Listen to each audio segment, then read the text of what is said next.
Hello students, we will discuss about polynomials today। हम लोग जो है आज पोलिनोमियल्स के बारे में डिस्कस करेंगे, इसके इम्पोर्टेंट फार्मूलाज और कॉन्सेप्ट को जानेंगे।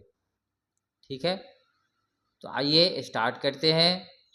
सबसे पहले हम लोग समझते हैं कि अलजेब्रिक एक्सप्रेशन क्या होता है। ठीक है, क्योंकि पोलिनोमियल्स जो है वो पूरा अलजेब्रिक एक्सप्रेशन ही है। ठीक है, तो अलजेब्रिक एक्सप्रेशन की बात अगर किया जाए तो अलजेब्रिक एक्सप्रेशन में हम लोग देखते हैं कि दो टर्म आते हैं, एक वेरिएबल आते हैं, एक नॉन वेरिएबल। ये पी एक्स फॉर्म में होते हैं। देखिए पी एक्स का मतलब समझेंगे अभी हम लोग। पी एक्स इक्वल टू दिया हुआ A0 A1 x plus A2 x square. इस तरह से टर्म हम लोग एन तक जा सकते हैं, जहाँ पे ए नॉट इक्वल टू जीरो, जहाँ पे A0 नहीं होना चाहिए, मतलब कि कोई एक टर्म होने चाहिए। ठीक है,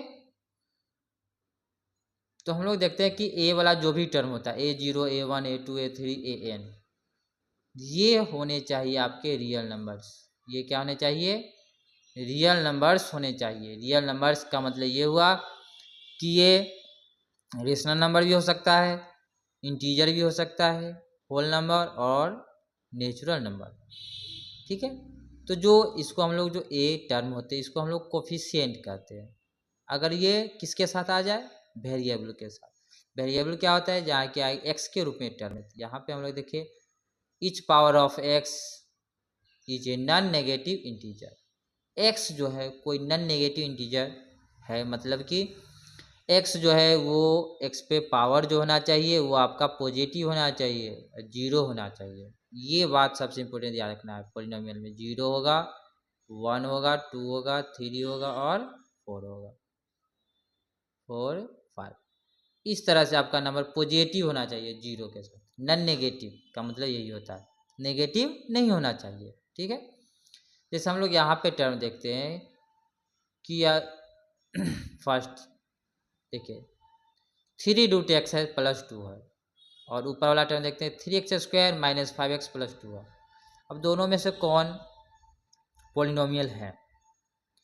तो ऊपर देखते हैं, यहाँ पे देखना है कि x पे पावर 2 है, x है, x पे पावर 1 है, यहाँ x नहीं है तो इसका मतलब x पे पावर 0 है।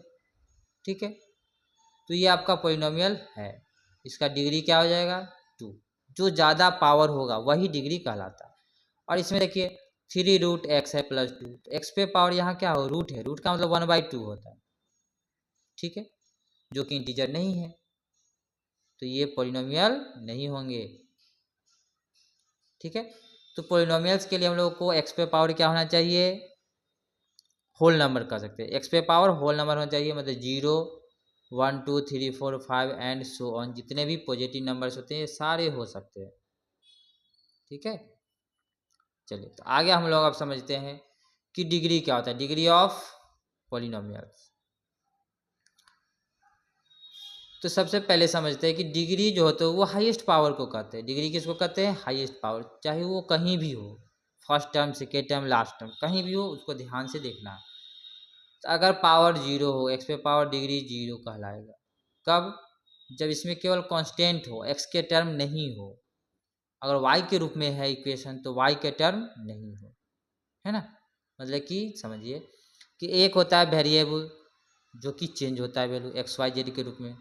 दूसरे क्या होते हैं? नॉन वेरिएबल जो कि फिक्स नंबर्स होते हैं। तो डिग्री जीरो कब होगा? जब इसमें केवल कांस्टेंट टर्म होंगे। जैसे कि हम लोग कह सकते हैं यहाँ पे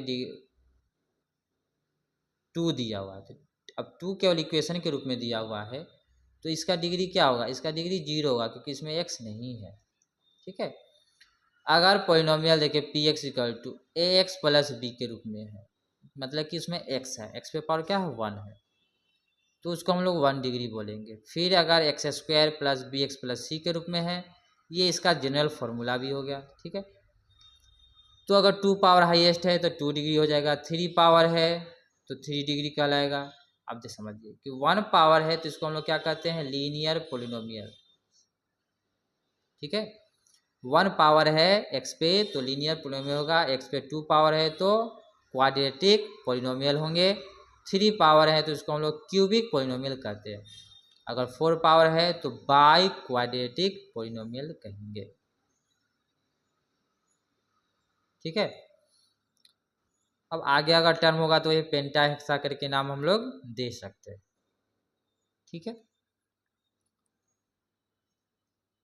तो वैल्यू ऑफ ए कांस्टेंट अब समझते हैं at a given point x equal to के।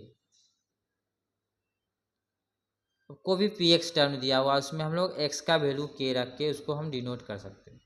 कुछ भी वैल्यू रख सकते हैं, कुछ ना कुछ उसमें निकलेगा। जैसे कि यहाँ पे देखिए कोई भी इक्वेशन दे दिया गया है आपको। अगर बात किया जाए जैसे यहाँ पे पी एक्स दिया हुआ है और इस इक्वल टू दे दिया 2x प्लस 3, 2x प्लस 3। अब इसमें x का वैल्यू हम कुछ भी रख सकते हैं, कुछ भी वैल्यू आते रहेगा, इधर जो रखेंगे वही वैल्यू इधर रखेंगे। तो कुछ ऐसे वैल्यू होंगे के जो रखने पे वैल्यू जीरो आ जाए। तो जो वैल्यू रखने पे जीरो आ जाएंगे उसको हम लोग जीरो कहते हैं, zero of polynomial. Zero of polynomial किसको कहेंगे कि एक ऐसा वैल्यू होगा कांस्टेंट जो कि पी एक्स का वैल्यू जीरो दे। ठीक है, तो जीरो समझ गए। अब जीरो यहाँ पे समझना है आपको कि जीरोज ऑफ पॉलिनोमियल में दो चीज़ होते हैं। एक होते हैं x coordinates of the points, जिसको हमको एक्स एक्सिस पे हम लोग ग्राफ के द्वारा भी जो है इसको हम लोग दिखा सकते हैं। ग्राफ के द्वारा y equal to P X दिखा सकते हैं और इंटरसेक्ट द एक्स एक्सिस, जहाँ पे इंटरसेक्ट करेगा वो इसका क्या होगा, पॉइंट आंसर होगा। तो ग्राफ द्वारा भी हम लोग इसको हल सकते हैं। दूसरा समझिए कि a quadratic polynomial can have at most 2 zero. इसका मतलब ये हुआ and cubic polynomial can have at most 3 zero.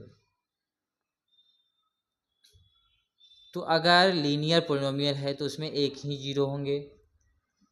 2 power है, क्वाड्रेटिक है, 2 पावर वाला है तो उसमें 2 जीरो होंगे। क्यूबिक पॉलिनोमियल जो कि 3 पावर वाले हैं तो उसमें 3 पॉलिनोमियल्स होंगे। मतलब जितने पावर होंगे उतने जीरोज होंगे। ठीक है, तो हम जनरल रूप में क्या कर सकते हैं, a polynomial of degree n has most of n zero. n power है तो उसमें n जीरोज होते हैं। ठीक है, हो सकते नहीं, होते हैं ये। तो चलिए लीनियर आप समझते हैं इसमें रिलेशन। देखिए लीनियर पॉलिनोमियल की बात किया जाए तो इसका जनरल फॉर्मूला क्या होता है, एक्स प्लस बी, जहाँ पे एक्स हो, इसलिए क्या यहाँ पे कहेंगे कि a not equal to zero. A zero नहीं होना चाहिए, ए अगर जीरो होगा तो एक्स भी जीरो हो जाएगा, तो वो कांस्टेंट टर्म के बचेगा, तो ये लीनियर नहीं हो पाएगा। ठीक है, तो इसमें जीरो कितने होंगे, 1, तो 1 होंगे तो इसका वैल्यू क्या हो जाएगा, x equal to minus b by a. देखिए बी बाई ए होगा, मतलब कि कांस्टेंट टर्म देना है और बटा में कोफिशिएंट ऑफ एक्स देना है। ए क्या है, ए आपका जो है कोफिशिएंट ऑफ एक्स है।